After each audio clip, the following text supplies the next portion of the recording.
a couple of years later, the Supreme Court ruled that it was not constitutional to Prop 14 to overthrow the Fair Housing Act was not constitutional. So I don't know the whole. I'm not a fair housing law expert. But it was 73. Yeah. If you're not a criminal, if you never have any negative interaction with the police, if you're an Anglo, why should it be important to you, the relationship between the police and the community? Again, I take race out of it because this is pertinent to people of any ethnic background. But I think your question about why is it important that some people are treated poorly at the hands of law enforcement, and essentially, is that the question? Did I miss it? Pretty much. And why should it matter to someone who doesn't expect that might happen to them? I don't think anybody expects the Spanish Inquisition, as they used to say on Saturday Night Live in their little parodies. When I was growing up, and I was just a high school kid with long hair down my back and counterculture running through my veins, figuratively, I didn't put anything on my veins, but as I should clarify for you, right? I think at that time, as a long hair in an anti-war, establishment versus the counterculture time that I was in, I got for the first time that sense that maybe the police aren't on my side. That idea had never crossed my mind before then.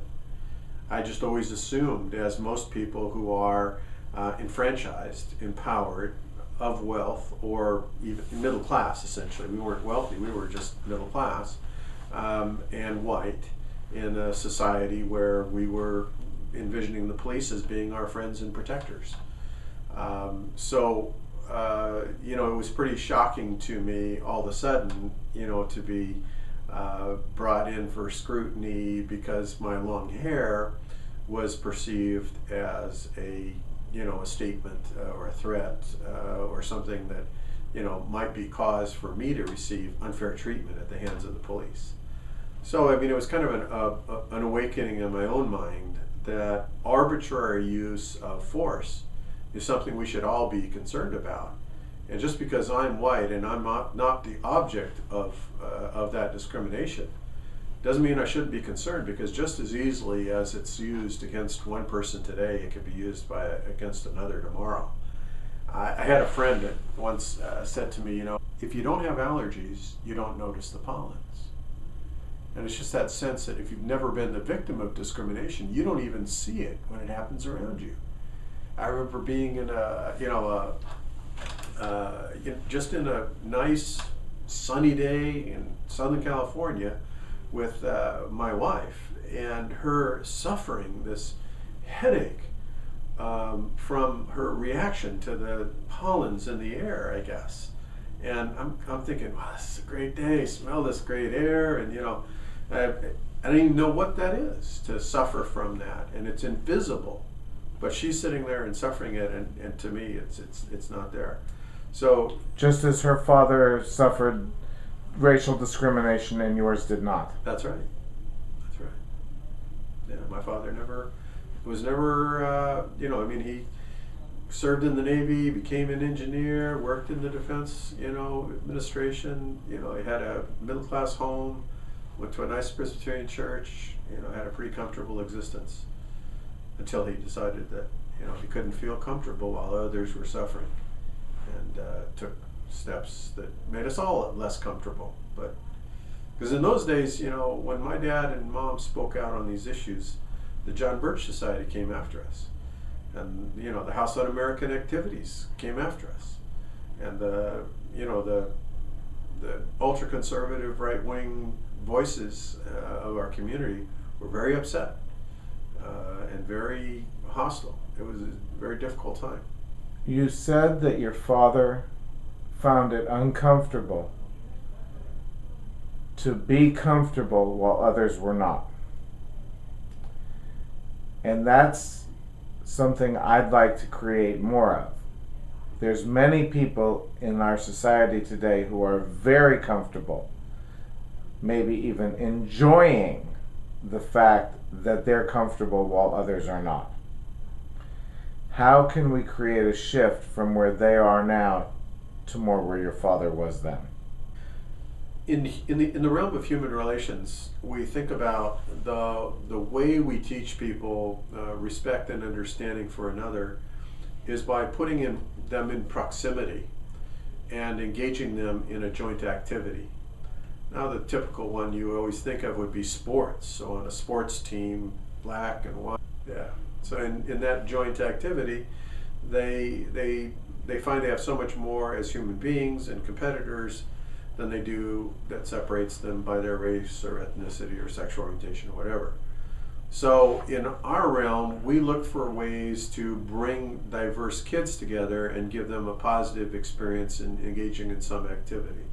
So for instance, we have a Walk in My Shoes symposium. We just did our 23rd year of doing those, one or two a year, about 500 to 600 kids from all over Orange County, every different diverse school in the community.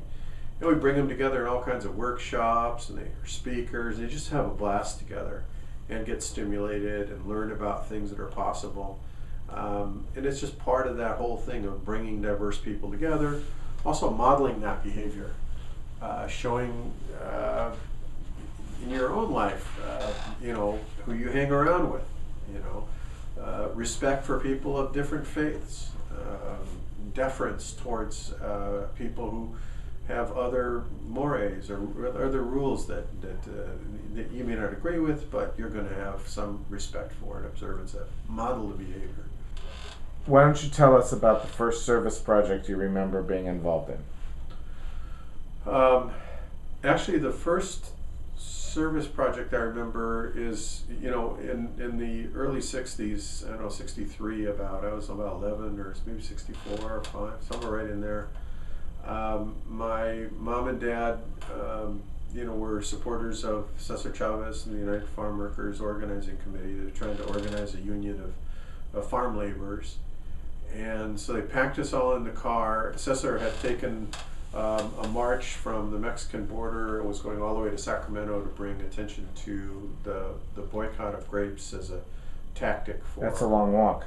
It's a long walk. And so we had met up with him on the journey, and then we joined them the last day. So we went up to Sacramento, we drove up, and we marched with hundreds and thousands of other people that marched that day on the Capitol. Was there a moment, a seminal moment, an epiphany, when you knew that service was going to be a major aspect of your life? I think it was college. I think it was high school, when I started thinking about the Vietnam War and the likelihood that I would be drafted and have to go fight in a war that I thought was unjust.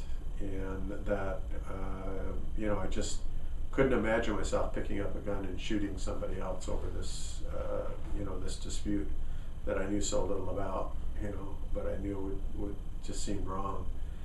And that was a pretty sobering look, and in researching that, I met some conscientious objectors from World War II, a minister in town that talked to me, and the American Friends Service Committee, and I saw some of the other social action things that they did. I think my parents had already pretty much given me a sense that that I wanted to. I was sort of a math and science guy all the way through high school. I took calculus as a junior, and there was nothing else. When I was a senior, there was no other courses they had at our high school at my level. So I didn't take any, but I took a couple. I think I took physics and chemistry as a senior, both. I just doubled up on science because they had another course. But I think that change right around then. I went into college. I picked a college and went into sociology and that field of working with people. It was a time when I decided that I didn't think I wanted to work in math and science. I wanted to work for the betterment of people. Somehow I wanted to work with people. And I think that was probably the seminal time for me, right around the time when I was working around the issues of the draft.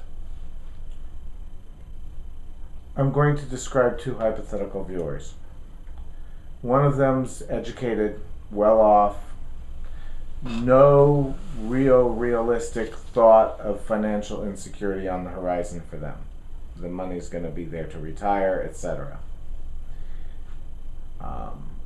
And the other one is someone, maybe they're not very educated, maybe they're even serially unemployed.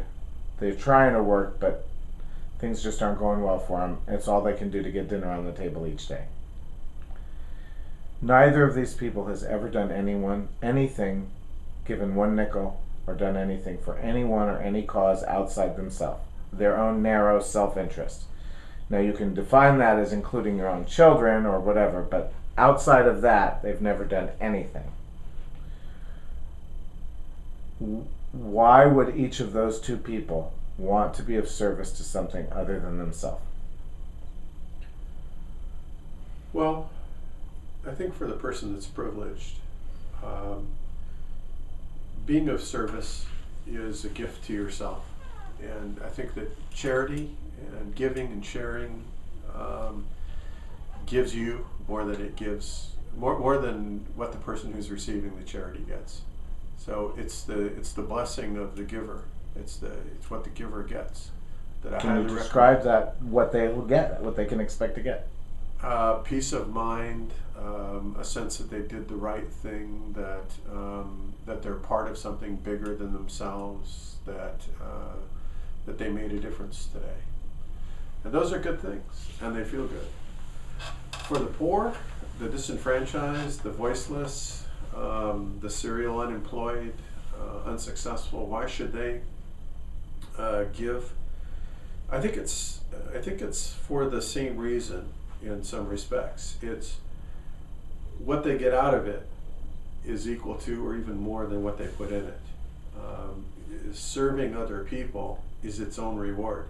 And that sounds trite, but there's real truth. I found truth in that. I found that that is just so. It's just, you all get something from it. And it's interesting, standing in front of a market 40 hours a week or 50 hours a week for a month, one time, which I did one time for a month, trying to get people to sign initiative signatures, and panhandling them for the farm workers. Is a very difficult thing to do. It's tedious, it's boring, it's tiring. A lot of rejection. There's a ton of rejection. You get 10 times more people that say nasty things to you than say nice ones. Yet, that experience of doing that is like something I'll always remember, because I felt like I made a real gift of my time. I did a very difficult thing. And I did it for somebody else that needed to have their suffering alleviated, and it just, that's always that felt good. One of our viewers, could be both of those that I've described, was inspired by what you said they'd get out of it, but they're still maybe a little timid, maybe a little afraid. Can you suggest an unthreatening, low commitment level way that they could get their toesies wet? Oh, in terms of their volunteering for stuff? It is the first step that's the hardest one. That's why I'm trying to get people to take it. I think when we're sitting home watching TV, turn off the TV and going out to a nighttime meeting, that it's kind of getting the inertia of sitting still translated into a movement is a pretty challenging thing. What motivates you to move and do it? How can you do it? What's the lowest threshold? It's probably doing something simple, like you've been noticing that the local Boys and Girls Club